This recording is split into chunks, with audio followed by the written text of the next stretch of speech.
Hello and welcome to a weird video for Barcast. First of all, you're seeing my face. This is weird. This is very weird. But you're seeing my face because I'm getting ready to open a unboxing video. It's weird. Okay, but the reason why we're doing this unboxing video is because also it helps me hold myself accountable for the cards that I am opening for a Magic tournament. Yay! Today I'm going to be opening up a pre-release pack of Kaldheim, the newest Magic the Gathering set. Now, a pre-release pack is a special kind of box that you can get for a pre-release or release tournament that will let you play a sealed match. And I'll talk more about that once we actually get into there. But now you know what we're getting into. We'll be talking more about what we're opening as we're opening it. Let's get to the product. All right, we're back, and this is my lovely unboxing space. Here we've got a nice Sword of Fire and Ice playmat from the Grand Prix Las Vegas for Magic the Gathering. So, what makes this set special? What makes a pre-release pack special? Well, in a pre-release, what you get to do is you open 6 booster packs of a new set that is either going to be released in the following week or had just released. And usually for participating in these events, you get a promotional card, and some other cool swag that goes along with it. So we've got the nice foil sleeve off, a nice little deck box. So the purpose of a pre-release kit is to build a 40-card deck using only the cards that you open from the booster packs. Oh, there's already some swag in here. So first thing, we've got a cool spin down dice with the Kaldheim little war axe there. I like that. I'm probably going to be using that for some games. And then the actual packs themselves. I'm just looking to see if there's anything else in here. No, this is just a little box that they use to hold up the dice. So that's everything here. Looks like we've got a little promotional code. I believe this is so I can redeem it on Arena. No, actually, so this is pre-release rules. I'll get all to that stuff there here in a second. So, building a pre-release deck. They suggest that you have 5 to 8 other spells, 15 to 18 creatures, and about 17 lands. So that way you can have about 40% of your deck be lands. That usually depends on the mana curve, which they start talking about here, which is kind of how you want your deck's mana curve to go. Pre-release decks are very beginner-friendly style events. So they usually suggest, hey, ask around, ask for some help. I've won a handful of pre-release events. Here is a deck slot, and I'm going to pull this off to the side because that's my Arena code. And the first thing that you get is this promo card. So I got the Esika's Chariot. When Esika's Chariot comes into play, you get 2/2 green cat creature tokens. When it attacks, create a token that's a copy of target token you control. That's actually pretty cool. Hold that off to the side because you're not able to use your promo in the actual pre-release deck. So we've got 6 packs now.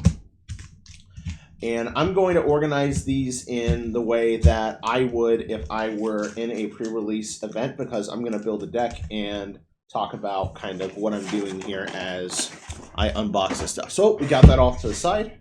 Let's open some packs. In general, I'm more of a fan of buying singles than buying packs, but I love playing in pre-release events. It's kind of why I jumped on board our little Discord group that we're working on for Magic. I think it's the top 2 cards because one, well, I shouldn't be doing that because we have double-faced cards in this set. Looks like we got a Shapeshifter token. So we got an Equipment Artifact. That's a red card. Axe Braggart. Broken Wings. That is supposed to be pretty good in this set since there's a good deal of flyers, I think. Skull Raid. A Vehicle, which is just an artifact in the set off to the side. Squash. Looks like a 5/5 vanilla creature. blue. You can see that I'm setting all my kind of commons and uncommons out here so I can kind of see where my cards line up. And I'm doing it this way so that way I can see how many of each color that I have. So that way I can know what colors I have the most support cards. It doesn't mean that it has the best cards. Like this Skull Raid here. This is a discard card that I can foretell later on, and it can be really good late game if I need to draw cards or deprive my opponent. But then again, 4 mana, maybe it's not so good. Either way, let's get through more of these packs. We got Scorn Effigy, which, I mean, it's not bad. Could be some good stuff. Roots of Wisdom. Ooh, okay. So we've got a alternate frame card. This is Fira, Judge of Valor, and this is our first uncommon. Uncommons are really good in Sealed because they're going to usually be the bombs that you use to kind of win the game and start attacking really hard. So this is a Flying Lifelinker, white-black. Whenever you cast a second spell on each turn, look at the top 3 cards of your library, put one of them into your hand and the rest into your graveyard. So that's a card advantage engine. That's not so bad. Saw it coming. We've got a blue counter spell, so that's pretty cool. Basalt Ravager comes into play. It looks like it's a creature types matter card, which I don't know if we're going to be doing a lot of tribal, but I'll put it right there too. Oh, and we've got a rare. We got a rare Saga. So this is the Blood Sky Massacre. It looks like immediately when it comes into play, it makes a 2/3 Demon Berserker token with Menace.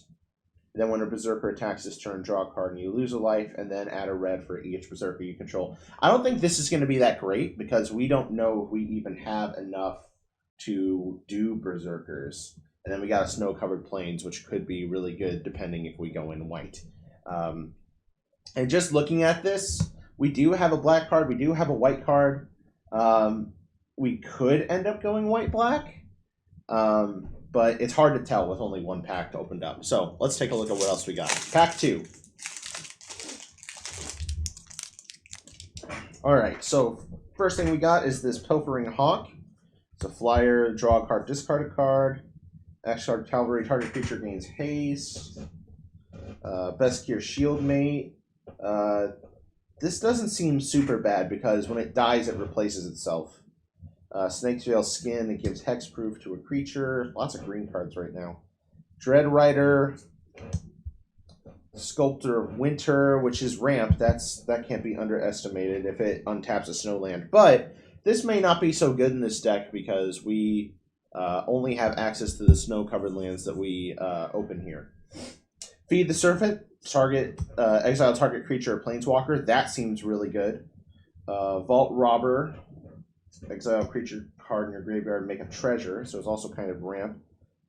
Deal 5 damage to target tapped creature for Iron Verdict. That is actually some decent removal, depending. Drawgear's Helm, it looks like it is a card that will create a zombie if I pay extra mana when I cast it. I don't know if that's really that good, though. It can get creatures through. More to think about. We gotta change. Oh, so now we're on uncommons. Okay, so I better put that there. And now we have Litjara Glade Warden.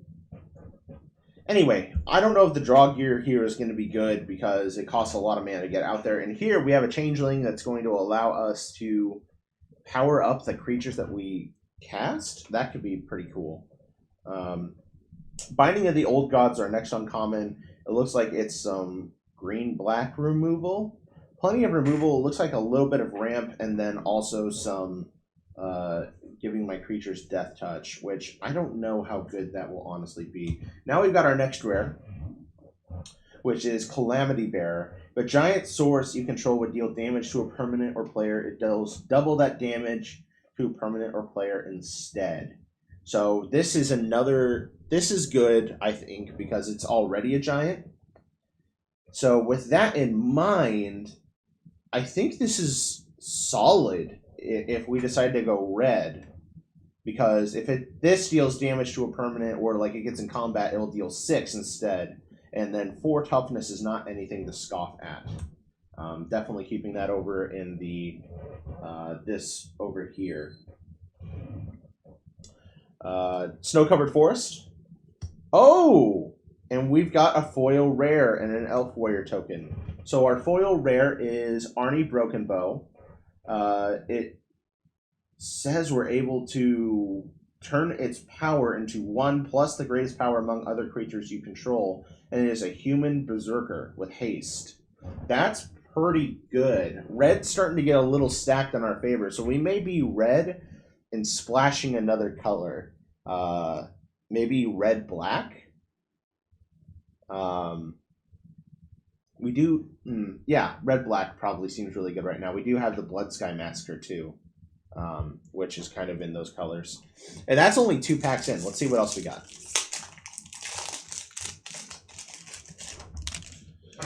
Next pack. Depart the Realm, which looks just to be kind of an unsummoned bounce effect.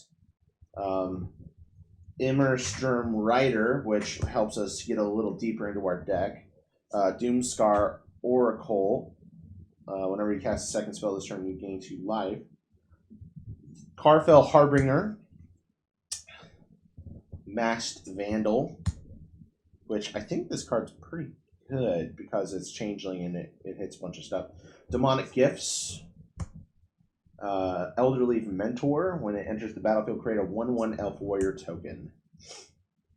Frostbite. Deals 2 damage to target creature. Planeswalker. If you have 3 or more snow permanents, deals 3 instead. We're a little short on snow, so I don't know if that card's going to make the cut. Raven Form. Exile target artifact or creature's controller, creates a 1/1 blue bird with flying.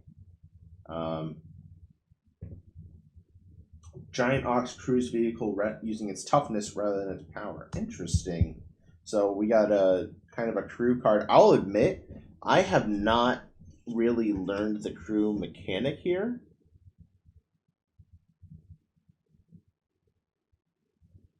So I'll have to take a look into that. We do have a card that we can crew. Back into uncommons now. So we got a Return Upon the Tide, which returns a creature from the graveyard to the battlefield. It's an elf. Create 2 1/1 green elf creature tokens with Foretell, which is interesting because with Sturm Rider here, we can discard cards and kind of feed into it as like a Reanimator theme. Very cool. Poison the Cup. It looks like it's just a solid destroy target creature effect, which I'm here for. Fall of the Imposter. This is a saga that says put a 1/1 on up to 1 target creature. Green-white, which we do have some support for. I don't know if it's going to be a great choice, though. We do have some snow covers over here, though. We got ourselves a mythic. Not one of the desirable mythics, but a mythic nonetheless. So this is Elrond's Epiphany. It creates 2 1/1 bird tokens and allows the person to take an extra turn after this one. And then we exile Elrond's Epiphany.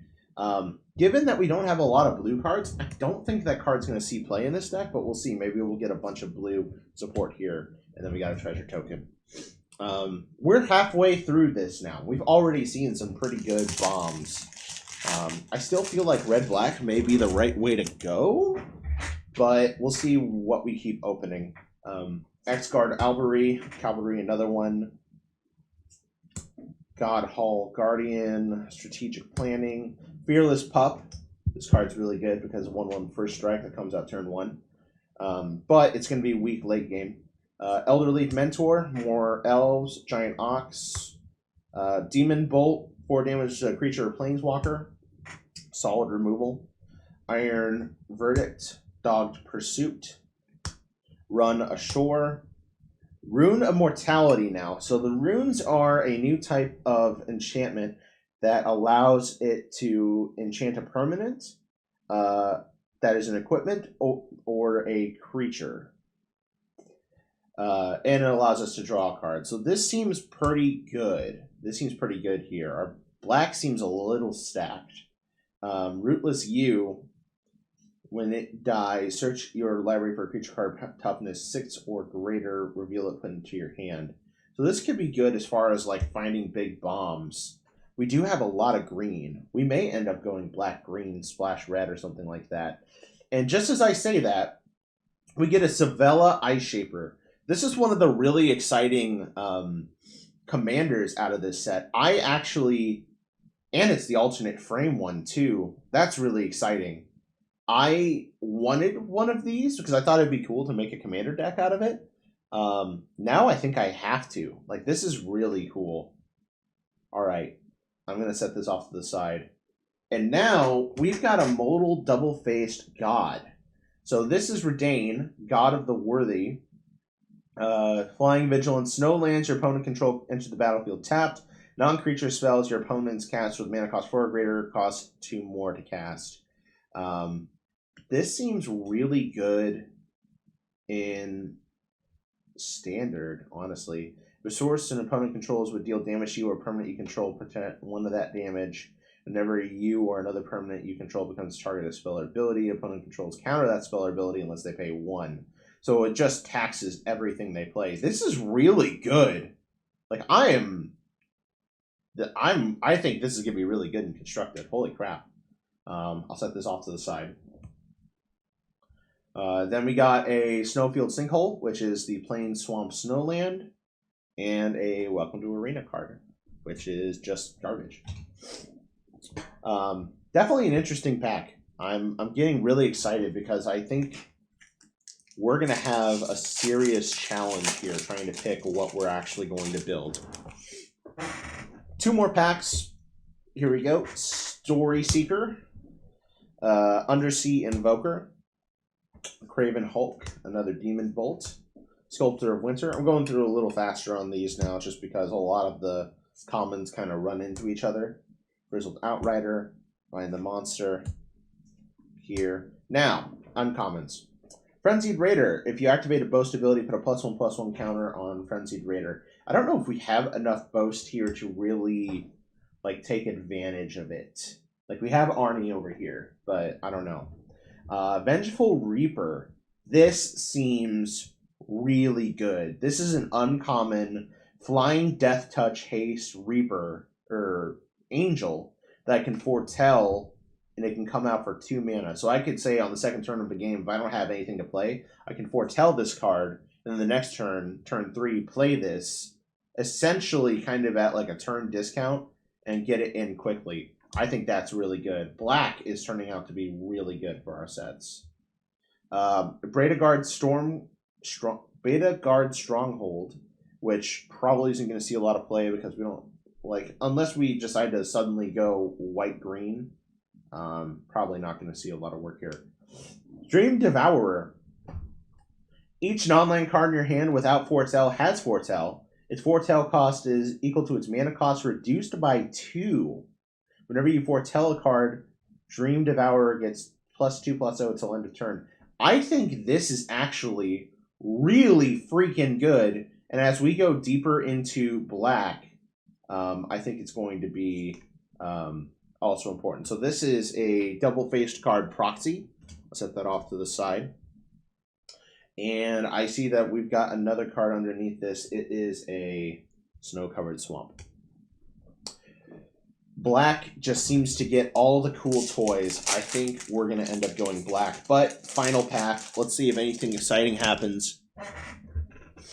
We got Tormentor Helm, Rescue Swordmate, Carafel Harbinger, Frostbite, Run Ashore, Struggle for Skemfar, Funeral Longboat, Ravenous Linform, Behold the Multiverse, Revitalize. I see we've got a bird down here, so I'm just going to grab that. And now we are in to uncommons. Dwarven Hammer. It has an extra cost I can play, and it makes a dwarf. It makes a 5/1 dwarf, actually, if I play it when it's equipped. Can be pretty good to get in some last bits of damage. Inga Rune Eyes enters the battlefield. Draw Scry 3. When it dies, draw 3 cards if 3 or more creatures died this turn. I don't know if that's actually good in here. Like, it seems like we don't have enough blue to really support good blue. Ruined Crown. When it enters the battlefield, search your library, hand, or graveyard for a rune card, put it on the battlefield attached to Ruined Crown. You search your battlefield this way, shuffle it. Equipped creature gets +1/+1. Could be good deck thinning. Like, we do have the black rune. A lot to think about. Oh, mythic alert. Okay. I think this just solidified us into red-black. Goldspan Dragon. This is one of the chase mythics of the set. So this is a flying, hasty 4/4 dragon. When it attacks or becomes target of a spell, create a treasure token. And treasures I control get add 2 mana to of any one color. A really solid card and a snow-covered mountain. Definitely a lot of really great cards in here. I think this is going to be really difficult to really cut this down to a 40-card deck, which is kind of one of the excitements about a pre-release. You sit in here, you got all these cards that are just thrown at you, and you got to do your best to build a deck. I'm going to step away and take a small break as I sit here and organize this, and then we're going to start building a deck together and see what we come up with. I'll talk it through kind of what I'm thinking we're doing here, and go from there. All right, we're back after a small break. So now we're going to go through the process of actually building our deck. And the first thing I think we should do is try and figure out what we're not playing.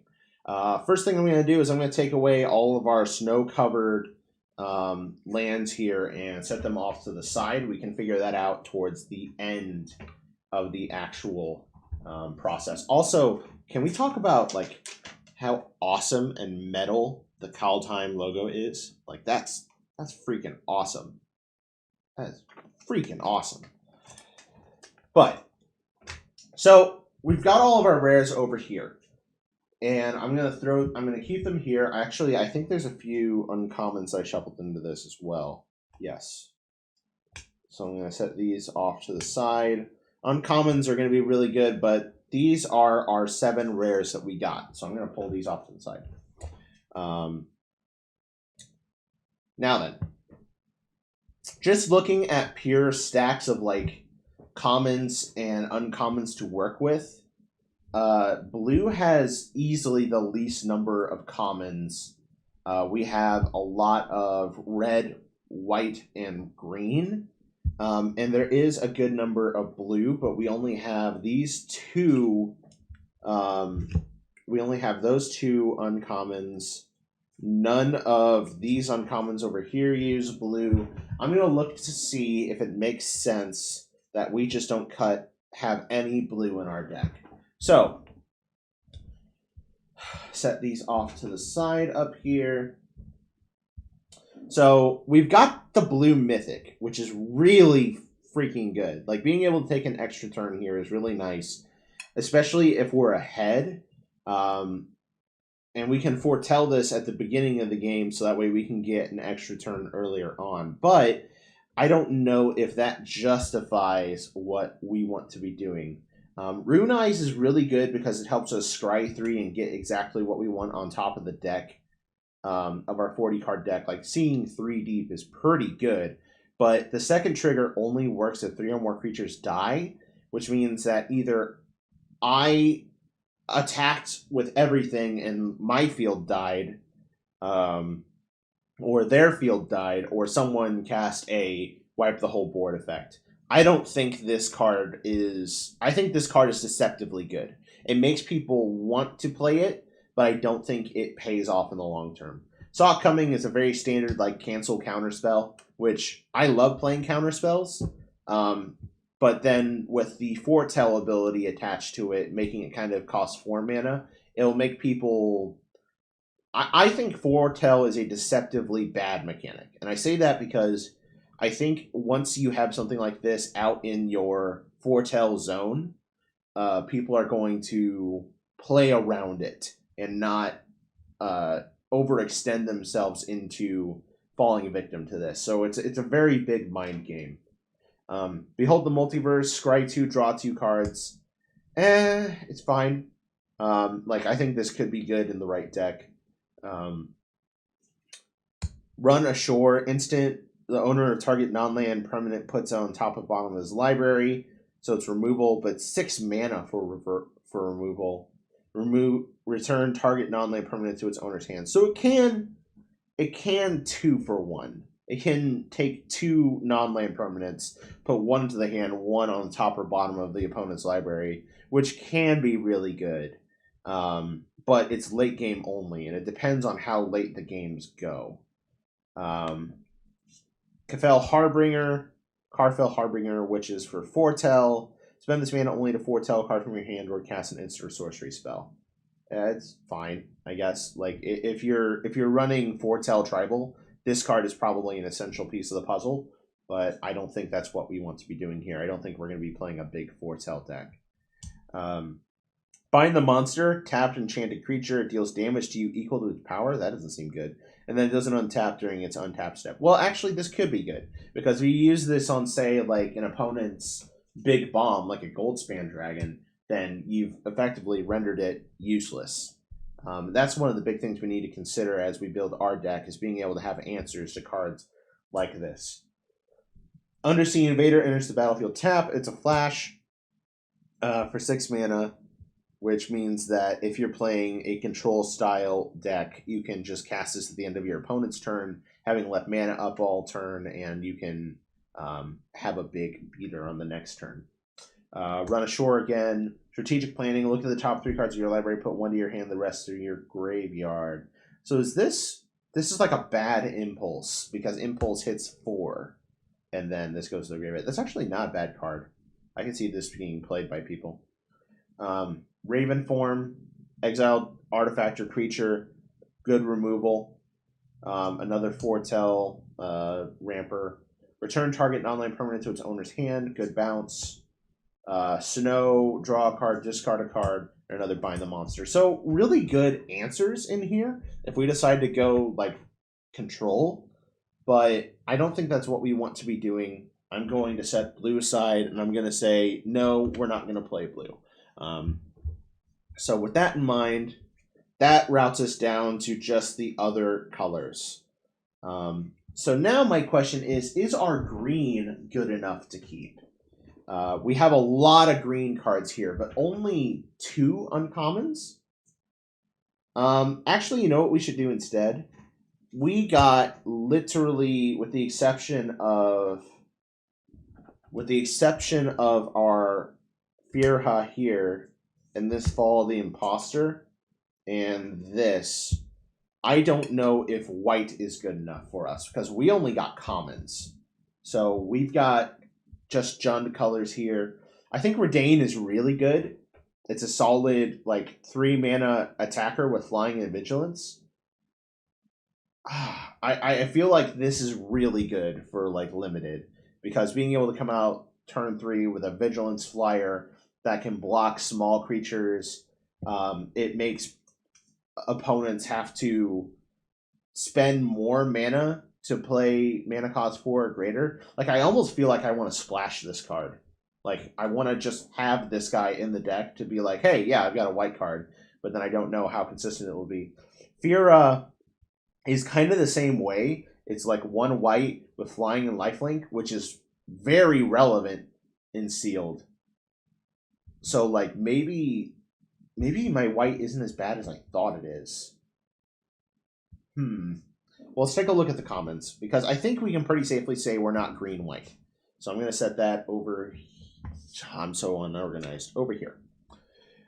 Gain 3 life, draw a card for Revitalize. They say white can't draw cards. No, this card's awful. Don't play it. Vesker Shieldmate dies, create a 1/1 white human creature. Artifacts and enchantments cost 1 less to cast. A 2/2 lifelinker. Some removal. Looks like vehicle kind of tribal. Which this could be good, I suppose, as a good blocker. God's Hall Guardian. I mean, it's a 3/6. It's a blocker. This could be really good. But I don't know if that's what I don't think I want to pivot the whole deck around it. Cast second spell each turn, gain 2 life. I don't like the cast 2 spells each turn, because I feel like you're going to run out of cards in your hand really quick. I think that's really deceptive. Unless you're playing cards like what was the one that let us draw a card and gain a life? Story Seeker? No. It was the one that let us Revitalize. Sitting right here.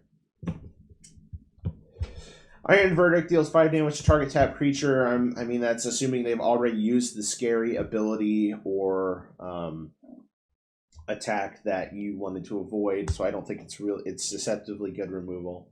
And then a boast ability. I don't think white is good enough sitting here on its own, but these two cards are good. Like, I really think they're good.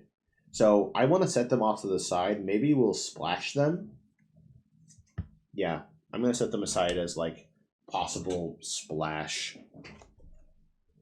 So then with that in mind, I've already completely set aside the... I've completely set aside the white-green cards because I think it's pretty safe to say that if we're going to be playing red or black, which just sitting over here with our rares, like... This is red-black. 5 red-black rares, which are all, like, bombs. Like, all of these can do something. I think it's smart at this point, then, to assess our green, which we have Savella, which is a pet card that I want to play in something. I haven't figured out what yet, but I don't think it's going to be this limited deck. And Binding of the Old Gods does seem pretty good, but I don't know if we have enough green to really make it worth it. There's an argument you can make that Savella can make icy manaliths that they make any color of mana, and there's an argument you can make that Goldspan Dragon makes treasures, so that could get me the white or green that I need in order to splash something. But let's take a look at what we got. It's a big 6/6 worm that when it comes into play you gain life. Put a +1/+1 counter on a creature you control, and then it fights up to one creature you don't control. So I think this is intended to be a removal, like intended. But 4 mana for a sorcery, I think that's kind of deceptive. 5 mana, 5/5. The Sculptor of Winters, we're definitely not playing because we don't have enough snowlands. So I just set them aside like immediately. Elderleaf Mentor, they create elves, which is really good for an elf style deck, but we're not playing elves. Changeling, Masked Vandal, when it enters, exile a creature card from your graveyard. If you do, exile a target artifact or enchantment opponent controls. This could be good. Like, this is sideboard tech, I feel like. Snakeskin Veil, give a creature you control hexproof. That would be good to protect bombs. Mill 3 cards and return a land card or elf card from your graveyard to your hand. If you can't, draw a card. That card seems good. I feel like that's going to see play and stuff. Another 5/5 vanilla. Destroy a target artifact, enchantment, or creature with flying. Good sideboard tech. And then we have these two, which this is the Changeling that exile a creature card from your graveyard, put 2 +1/+1 counters on target creature. Activate this at any time you can cast a sorcery. I'm not passionate about this card. I just feel like it's bleh. It could have been a common, and I probably would have rated it the same. If it was a rare, I'd say it's a terrible rare. 4 mana for a 3/3 that has a tap ability that requires exiling a card from a graveyard that pumps another card. Like, I want something with more immediate effect. But speaking of immediate effect, we got Rootless U now, and I do like this card. It lets you search your deck for a creature card with power, toughness 6 or greater, reveal it, put it into your hand, then shuffle your library. Which, I'm sitting here looking at this and thinking, this is a solid, like, tutor. But I don't think, like, just looking at creature cards 6 or greater, like, let's look at our black. Like, we have this worm, which I don't feel is a good enough payoff. Let's take a look at the black. Do we have any power 6? Even our mythic isn't power 6. So that's a 3/7. I'm worried that once we actually get into these red blacks, like, I pulled a bunch of, like, not actually great stuff. and then we're going to have to rethink the whole strategy. Yeah, 4-2. And no, so there's literally only one possible target for us for this deck, and that's the same Ravenous Rootworm over here. Let me see. In the blue cards, are there any 6 or greater? Nope, that's a 5. And we got that. Anything in the white? That's 6 or greater. No. So Rootless U is just literally worthless to us. So with that in mind, I'm going to safely say I don't think our deck wants to be green. I'll set aside all of the green cards for now, and I'm going to set aside... Like, I'm just looking at these two and thinking to myself, if I want to splash a color, it's probably for those cards. Then we're now down to the red and black cards, which we're pretty sure are what we want to go with. Like I was talking about excessively through the whole thing. So what makes this so good? We've got a 3/3 for 3 mana that allows us to change the power to greatest power among other creatures we control until end of turn. So this, I think, has really solid payoffs. I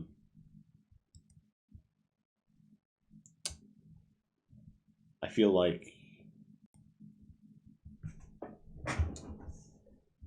Sorry about the cut there. It seemed like something was wrong with my capture program. Either way, Arnie, our foil rare here, and his boast ability, has the ability to become stronger based on everything else that we have. Like, say, if we got a Calamity Bearer or a Goldspan Dragon in here, he can randomly become a 5/5. But at worst case, he's a 3/3 that costs 3 mana and has haste. At its worst, he is pretty solid.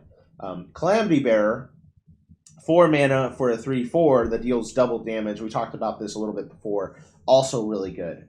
The Goldspan Dragon, 5 mana for a 4/4 with flying and haste that would, as far as flyers go, this is about as big as we want to get.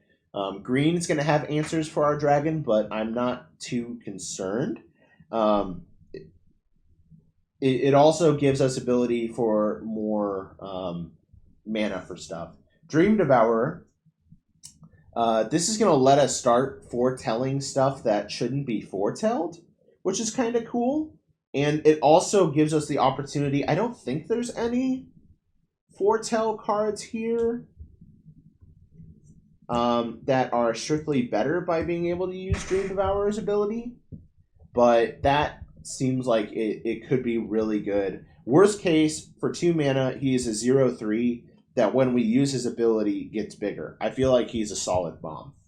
The Blood Sky Massacre is one that I feel a little weird about, because it creates a 2/3 Demon Berserker token with Menace, which is good. Menace means that it can't be blocked except by 2 or more creatures, which is a solid form of evasion.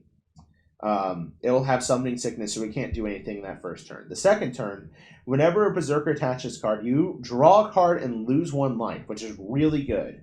And we do have Calamity Bearer, which is also a Berserker, and Arnie Broken Bow, which is also a Berserker. So we do have kind of a Berserker tribal thing going on here that I did not realize we were doing. And then third one is add red mana for each red Berserker you control. Until end of turn, you don't lose mana as steps and phases end. This could be really good. It makes me think that maybe we need to start looking at some changelings, so that way we can go with a sort of Berserker tribal. Let's take a look at the uncommons again now. So here we go. Here's a Demon Berserker. Whenever you activate a boast ability, put a +1/+1 counter on Frenzied Raider. Worst case, he's a 2 mana for 2, which I think warrants an include. Basalt Ravager enters the battlefield. It deals X damage to any target, where X is the greatest number of creatures you control that have a creature type in common. So if we have a good number of changelings, this is really good. Otherwise, we're kind of on the Berserker train, and this is a giant. Now, as giants go, We do have our Calamity Bearer, which is a giant. I'm not sure if we have other giants in our pool, though. And then this Dwarven Hammer does have the ability to give our stuff trample, which is also pretty good. At worst case, this card is a 4/2. Okay, let's say Basalt Ravager is the only card that we play. Worst case, this is a 4/2 that when it comes into play, it deals 1 damage to anything on the field, which could be random removal. I say that he's like a maybe. I'm going to hold him off to the side over here. Let's take a look at our black uncommons. I think Vengeful Reaper is really good. Just looking at this, I think I want to foretell that card. I want to play that card. I want to do so much for it. Rune of Mortality, it gives my cards Death Touch, which is also a sort of form of evasion. I think that'd be really good. Destroy target creature is going to be good. Being able to revive a creature is going to be good. And being able to have Menace will be good too. So, but that said, now that we put this all together, I want to see what my separation of creatures and non-creatures are. I'm going to count the equipments as not creatures for now, just so that way I can keep in my mind that when I play... Well, actually, Blood Sky Massacre, that's sneaky. This is a creature, because it creates a creature when it comes into play. These are creatures... and these are all creatures. So I've already got 5 cards that aren't creatures in our 40-card deck. If we refer back to this, I'm just using this to cheat. This says 5 or 8 other spells and 15 to 18 creatures. We're already, if we stick to this, maxed out. That's good to keep in mind, because if we don't have enough creatures, I'm definitely putting Basalt Ravager in. Now let's take a look at this here.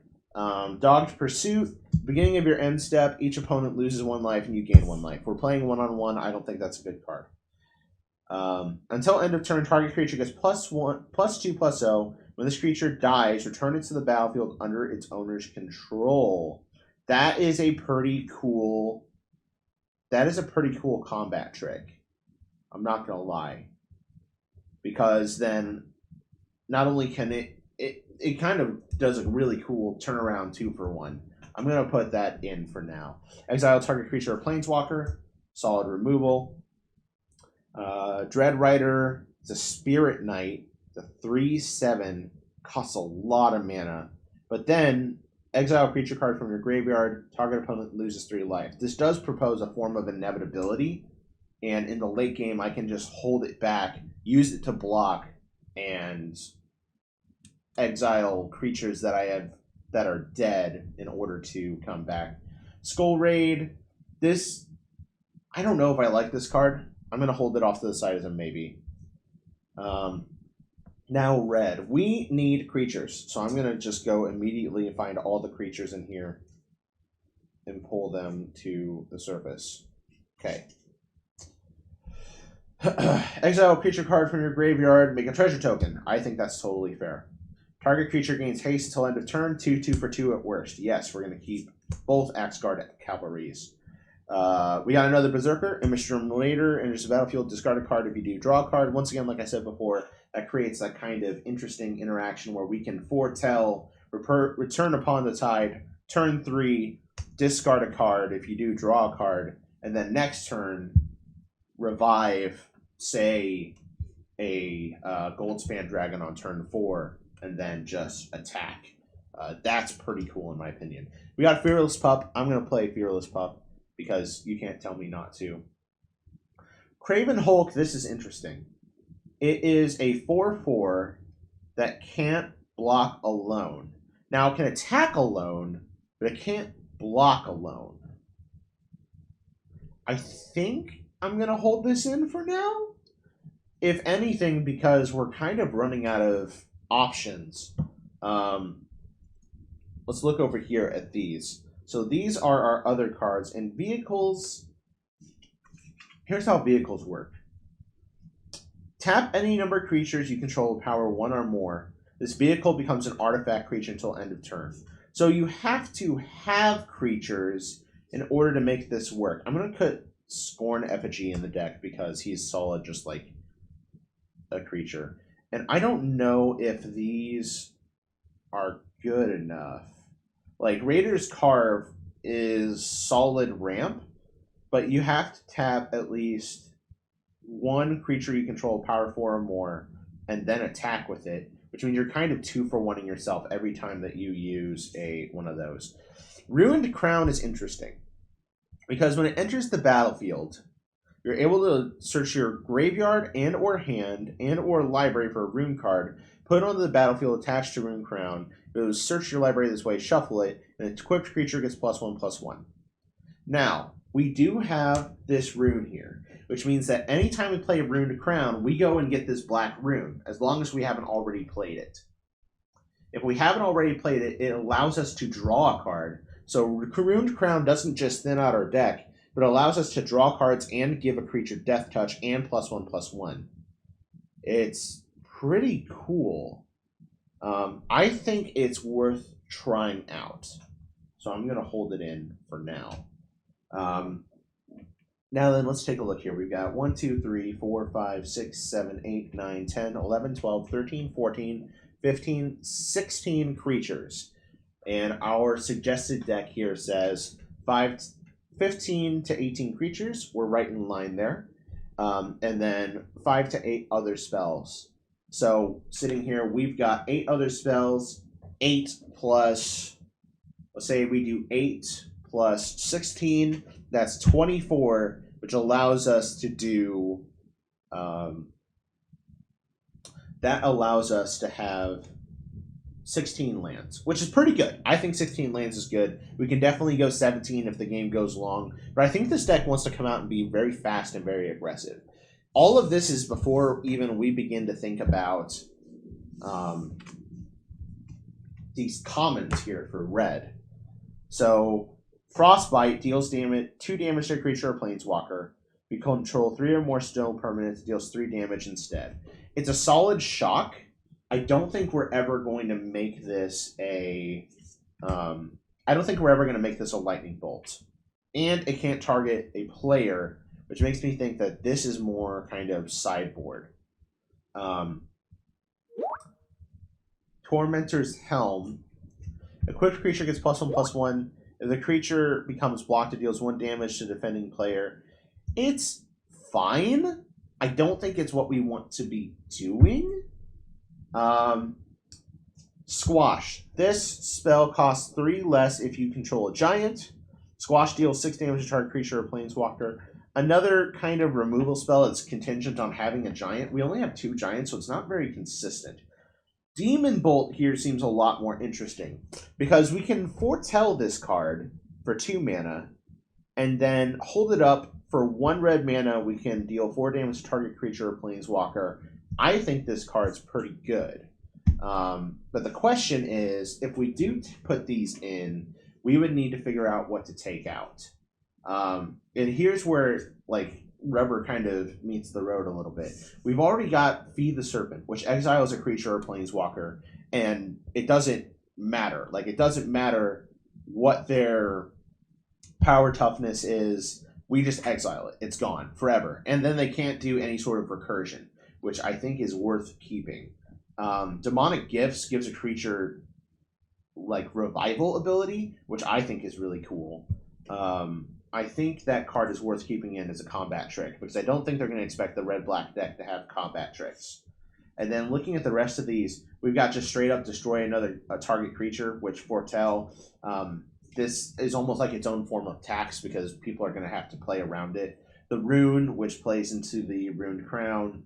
Draugir's Helm, it gives creatures menace, so we're able to get in through without actually needing to worry about that. So Demon Bolt might just be, like, really good sideboard tech without having to, like, if we go against something that's really creature heavy and we can't deal with it, that probably seems best. Now, looking over the creatures that we have, I don't think we want, looking at these cards, we talked about splashing. I'm going to pull these off to the side, because this is kind of our sideboard right now. These are all cards that we're definitely, like, if we need to, we can play. Raider's Carve, I don't know if this is good. I don't know if that's good. This Funeral Longboat, maybe it's good, but once again, I'm not fully sure. So what I'm going to do is I'm going to grab our box here, and I'm going to put that right in there like that. Grab our little deck divider that they provide for us, and we've got our sideboard set for the tournament. Technically, all of these cards are sideboard options for us, which is kind of cool because we do have these blue options if we decide that we want to splash something. But all in all, because we don't have a lot of options as far as color splashing, like trying to decide... what I mean is when we're looking at this, like we're pretty deep into red-black. And I think we're fine if we just stick to these colors. If we splash something, we're either only going to splash green or we're only going to splash white. And looking at our green, I think our green is the weaker of the two options. Binding of the Old Gods is more removals. It lets us go get another green source, which, if we've already played this and we've only splashed for just this card, we don't really need it. Creatures you control gain death touch till end of turn. Savella is the interesting one because it has this strange... I'm going to put this back over here and kind of the other the other sideboard cards. I might need to reset my camera again. Yes.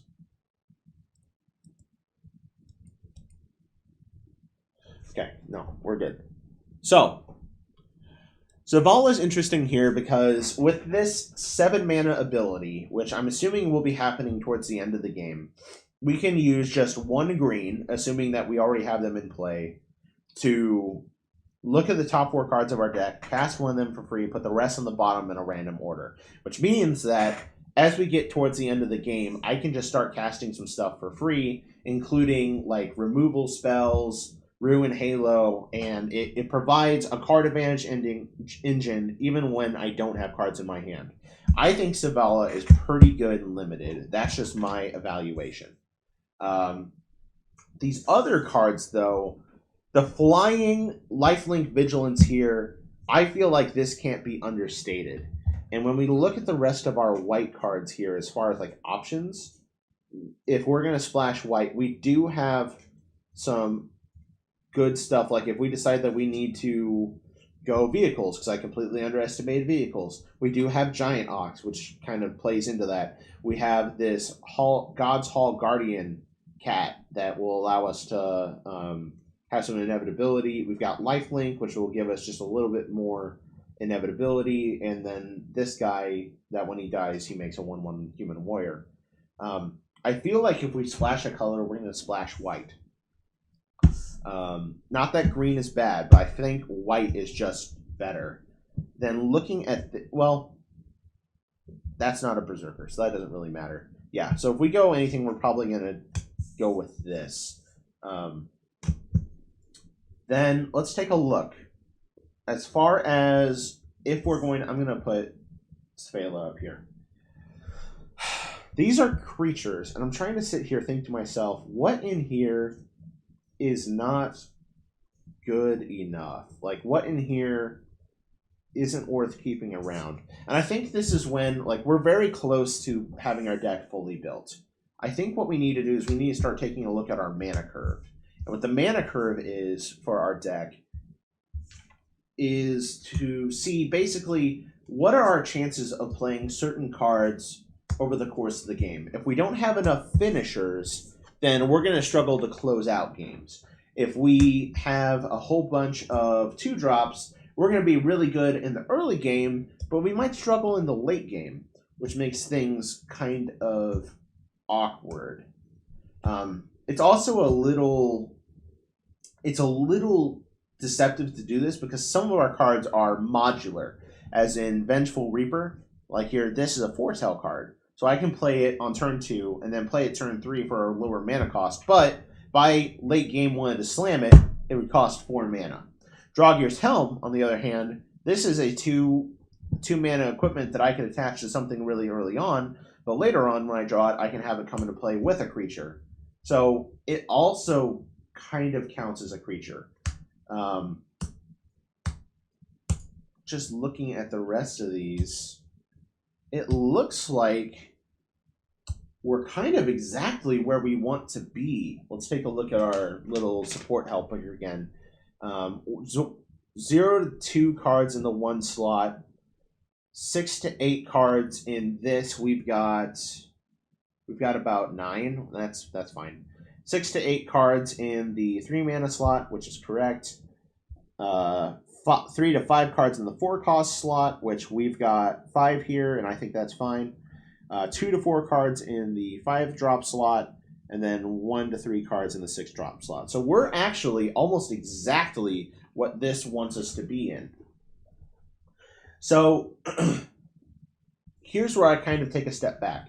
If we're going to play fast and quick and just like rage speed, I feel like this end is going to be more important than this end. This is going to be what slams us down and wins us the game, but if we're going to go quick, we need to make sure that we hit our mana and hit it fast, which kind of is against the idea of having a splash.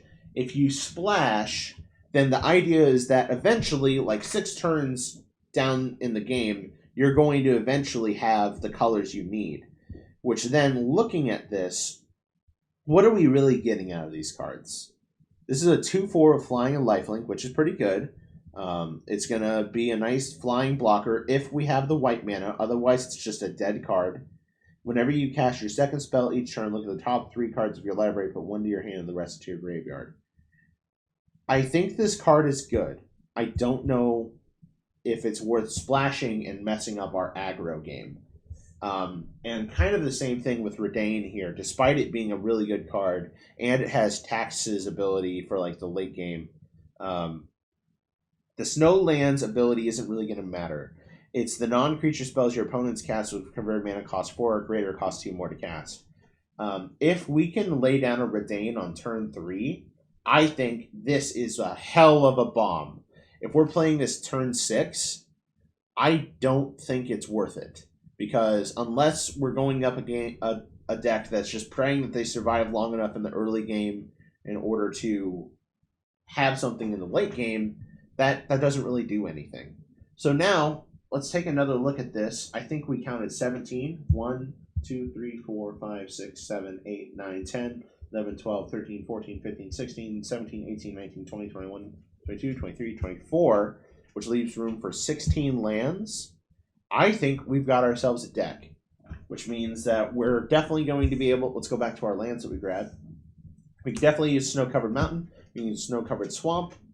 And then everything else, we'll just grab some normal swamps and mountains. Like, our deck is not reliant on needing snow, which I really, really like, because we don't have any really snow support. Goldspan Dragon, if we manage to lay it out pretty early on, it's going to give us access to a lot of our kind of removal options. I don't see how this isn't like kind of one of the best solutions. Now, what I'm going to do to kind of check my work, so to speak, is I found a limited guide for this set. So that way we can talk about like what cards I'm not including and see, like, I'm not going to take a look at the cards that I've chosen to include, but I'm going to take a look at the cards that I've chosen not to include and see if it's worth reconsidering that we're going down the wrong path. So the first one that I'm really curious about is Redane. And it looks like in general people are giving it kind of a, I'm looking at MTG Zone, people are giving this an A to an A minus. No, this is an A minus to a B plus. So it could still be worth it. It could still be worth it to consider a splash for this, based on kind of what people in the scene have been testing it with. I don't know. Then let's take a look at some of the other stuff that we've chosen not to include. Fira is the next one that I'm interested in. Fira, Judge of Valor, which they're saying this is a B+. Like, just, like, it's good. Savella, they're saying is a B+, so that's kind of about what I expected. Binding of the Old Gods, they're saying this is an A to an A-. So that's pretty solid.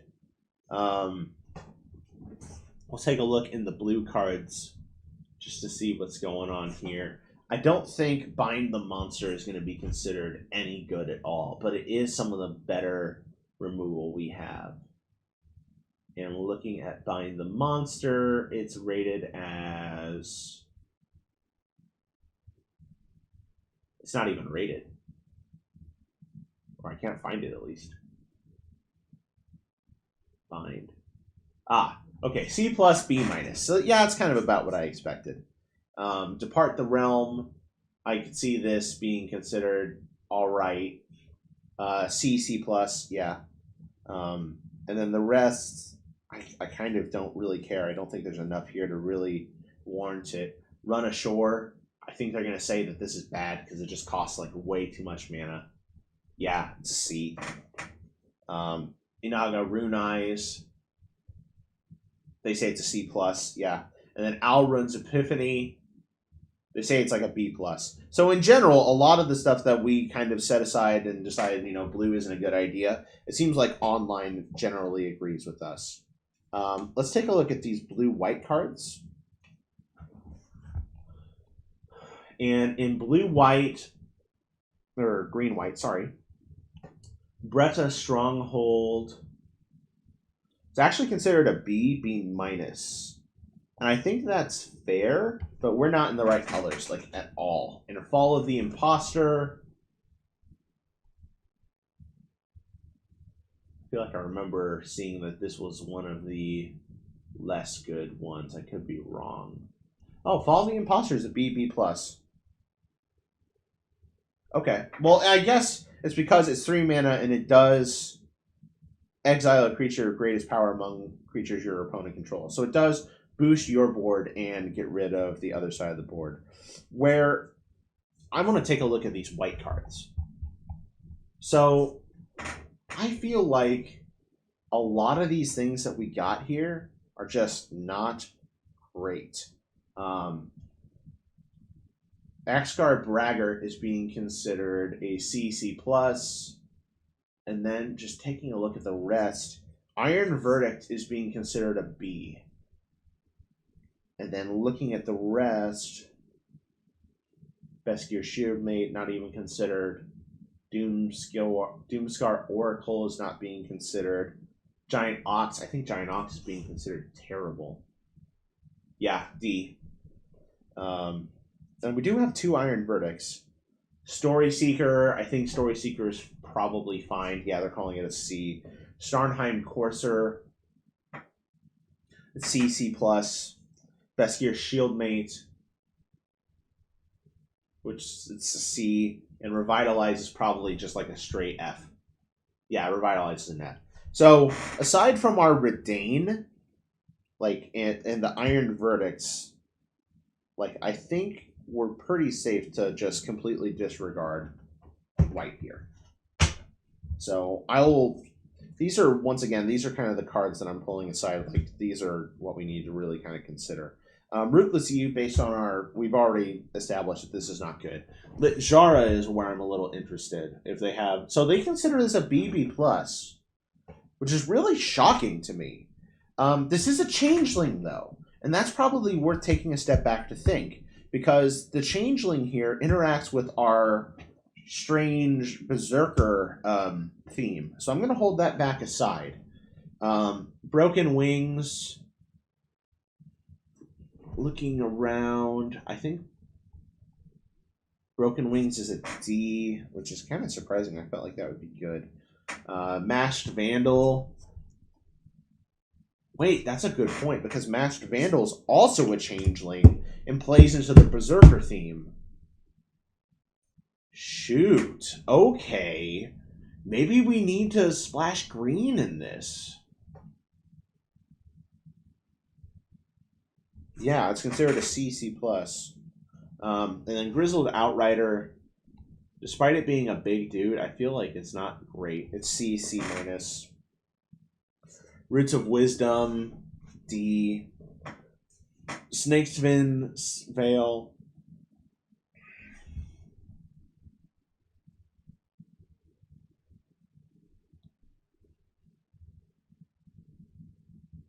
C. Elderleaf Mentor. Elderleaf Mentor looks like it is a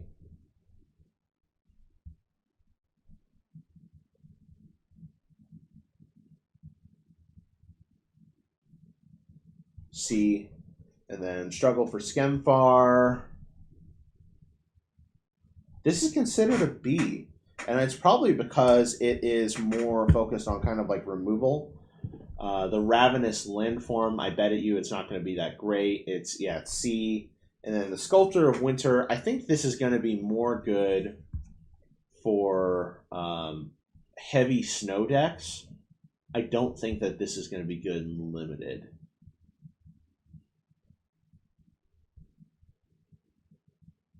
And this is considered a B minus. But that said, this is specifically about untapping target snowlands, and we don't have the snowlands to make this worth it. Now, we do have Snowfield Sinkhole, which is good to keep in mind. We do have snow-covered plains and forests, too. Oh, wow, this actually just got more hard. But of the cards that are probably worth splashing, like we look through everything, these are them. I don't know. We do have the snow-covered forest, but I feel like one snow-covered forest is not good enough. Like, even if, let's say we get a forest out, and then we get, I'm still thinking about the sculptor. So let's say we get a forest out, and we have a snow-covered mountain or a snow-covered swamp. We get out a Sculptor of Winter. It is solid ramp, and it's a 2/2. Yeah, okay. I'll put it into the splash pile. I'm probably overthinking a lot of this. And the other thing I'm going to take a look is the God Hall's Guardian, because I don't think I actually looked this one up.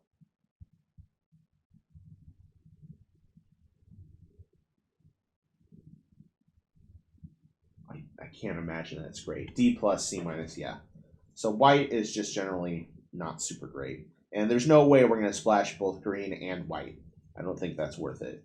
And our blue is not worth it. So all of these cards we're setting aside. They are gone. They are done. They are dead to us. And we'll set the chariot along with it. And we got our tokens, which I'm going to set off to the side here. Which then just leaves us our splash zone.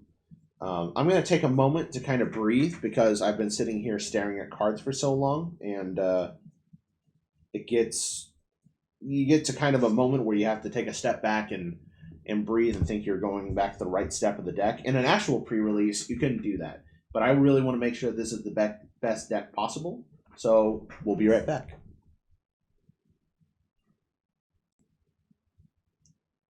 All right, folks, we're back. Took a moment to really kind of take a breath and look at the deck that we had here so far and the cards that we had set aside. And I think I've made the decision that we're going to splash white. And here's why I think so. Looking at the cards that we got, we did get 2 snow-covered plains, and we got the Snowfield Sinkhole, which gives us fixings so that way we can stay in our black and also have access to white, have access to an extra white mana without compromising our ability to create black, which is really good for our Feed the Serpent and Poison the Cub. That said, there's another few things that I did. We're splashing Redane, God of the Worthy, because I think both sides here are really good here, and I think we can keep that set aside. Basalt Ravager, I think we're going to say, like, it has the opportunity to be really good. I think it has the opportunity to be solid, but I don't think it's strictly better than Redane. So that's where we kind of run into there. And then I kind of went back and forth on Demon Bolt. Demon Bolt, I think, is a really, really great removal piece. But me having two, I'm kind of sitting here like, I feel like I want to main deck one. And maybe Demonic Gifts is just like a little too cute. Not that the pump wouldn't be randomly worth it, but I don't think, like, I feel like that cases where this is going to be really good is not as great as if we went with the Demon Bolt. So I think that's what we're going to do there. And then outside of looking at this, we're a very aggressive heavy deck.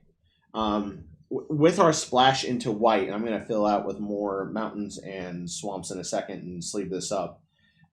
We get access to some really good pieces of sideboard tech outside of what we already took care of. So, like, we've got our Demonic Gifts, we got the Basalt Ravager if we need to do more of a late game. Gives us access to Firha, which is lifelink and flying, and will give us some good inevitability. Iron Verdict, also really great removal. The card that I'm sitting here and I keep staring at and I'm thinking maybe we need to put this in is Skull Raid. And I'm thinking that because I'm not in love with Dread Rider, I think Skull Raid might just be better. But then we're losing a creature.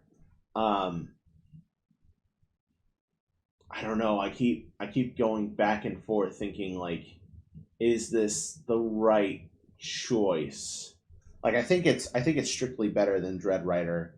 But if I cut Dread Rider, I'm cutting a creature, and maybe instead it's better to just put in Firha instead of Dread Rider, and then take Firha out if I find that I'm having troubles hitting that white. And I still really like Skull Raid here. Because I feel like it gives me the ability to, like, I can foretell this and then later on use it to my advantage. But I don't want to cut more creatures than what we already have. I feel like this is a really good deck.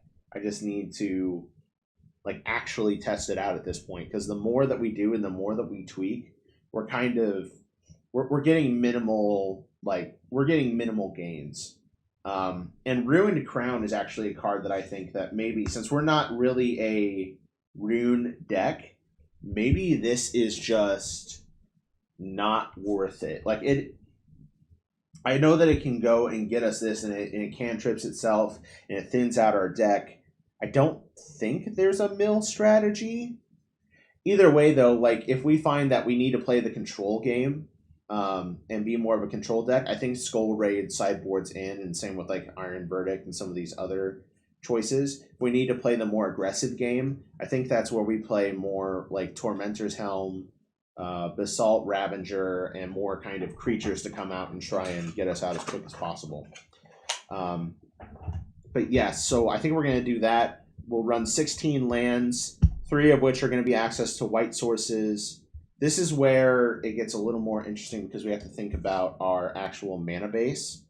Because we have a lot of stuff that takes double red or double black. And so we need to figure out what our proportion of lands should be. I'm going to count this as a black land, just for the sake of ease. We need to figure out our ratio here. So the way that I personally try to do this, that's colorless, so I'm not going to count it.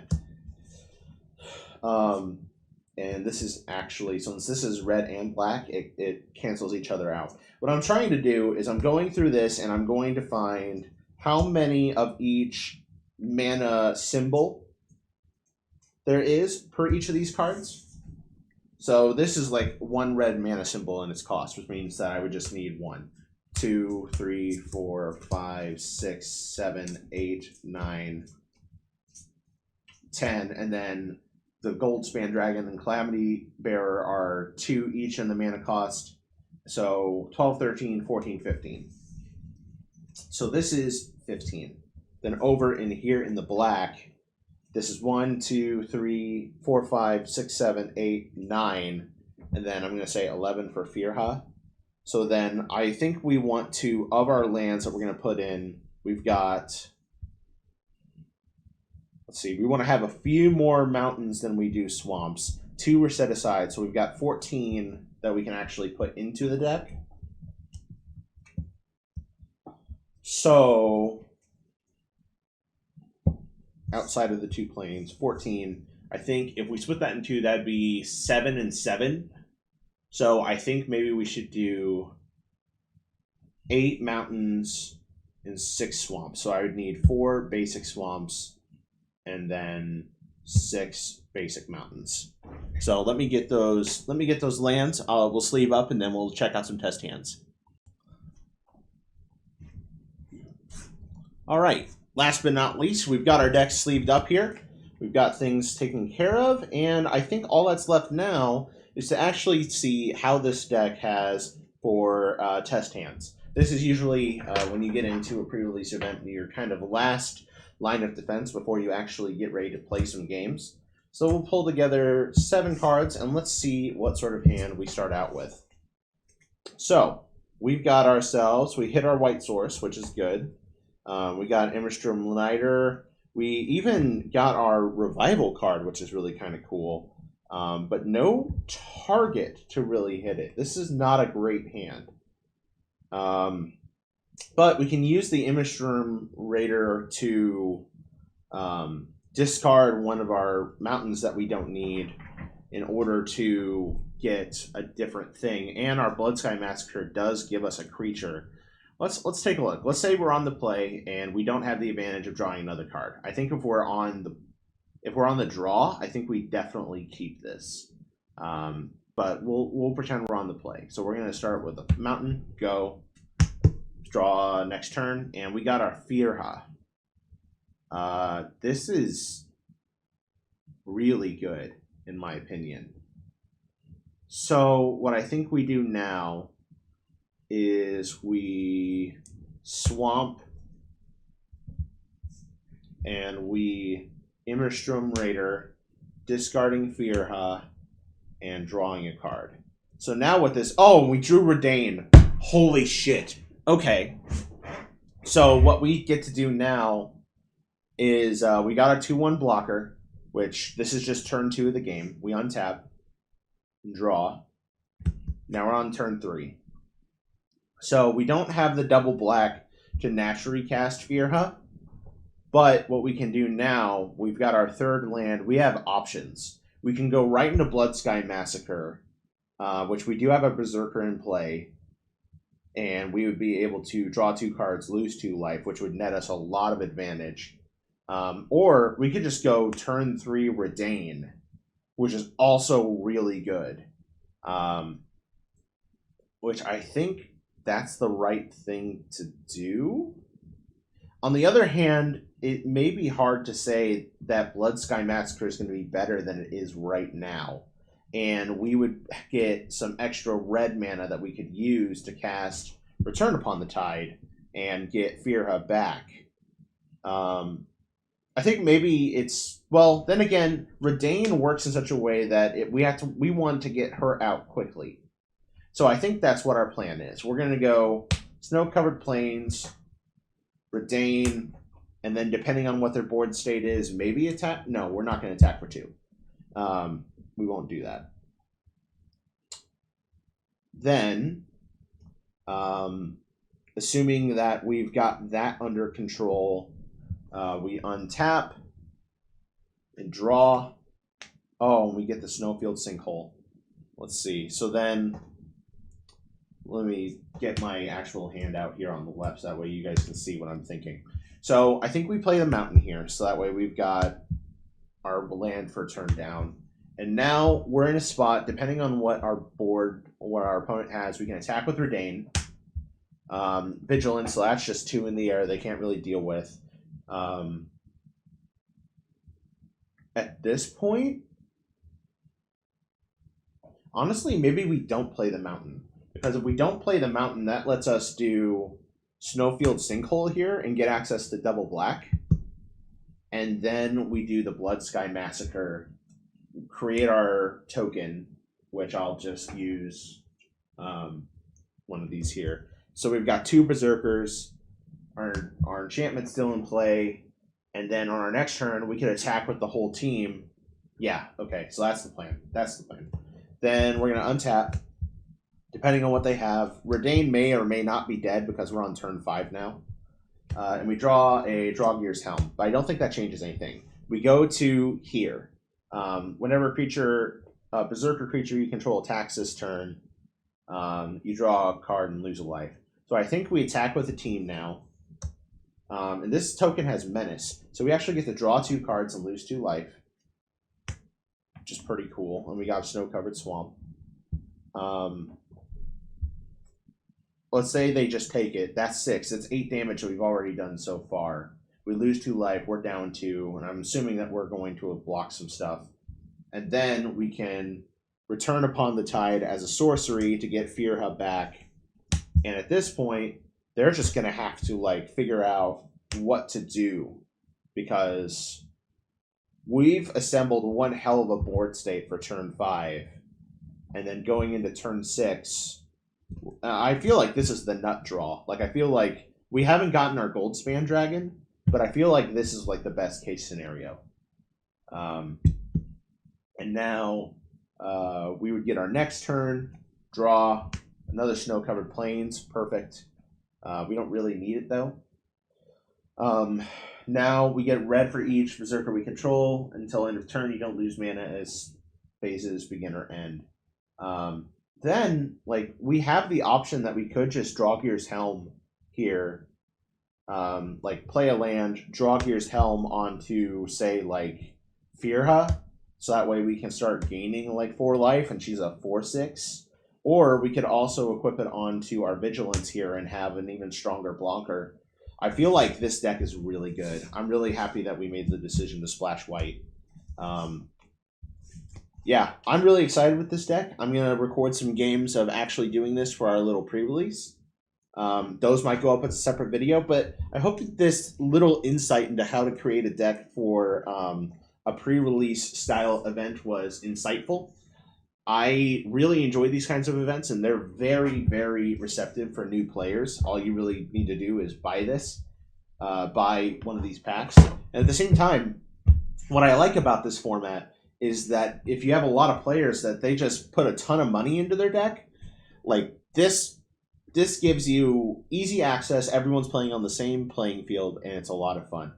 I hope you guys enjoyed this video, and see you all next time. Bye-bye.